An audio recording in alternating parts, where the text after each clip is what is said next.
We have to build on our strengths as a society. So I'm going to bore you again, just briefly by mentioning skills training is my #1 priority, because I think that's a key thing. That's something government can do. And I think if you meet, it doesn't matter whether you're in construction or manufacturing, you meet people, you know there are people today that could be hired if we had enough skilled labor in our province. And so that's got to be the key element to ensuring adequate levels of private sector investment. In fact, it's an impediment to such investment today. We obviously have to have a competitive tax regime. Everybody knows that.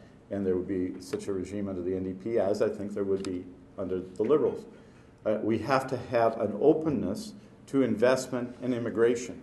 And that is, I think, a continuing challenge. It's one of the reasons why we have to ensure that there's adequate access to skills training here. But we also have to be open to people coming to BC with skills, staying in BC, raising their families in BC, voting in BC, growing old in BC. That's what we have to continue to be open to because it's critical to our economic success. On top of that, we're well located, and you see this in the world.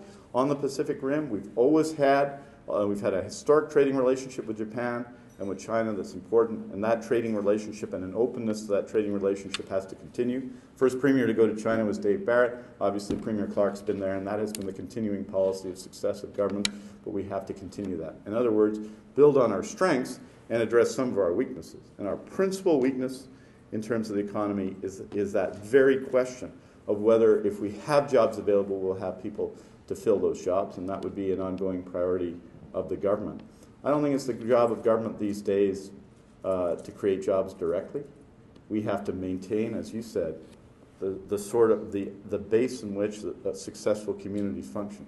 That means people aren't going to come and start businesses in a small community if there's not adequate health care.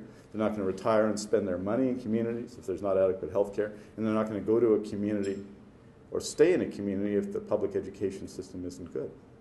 So we have to ensure the basis are right, the fundamentals are right.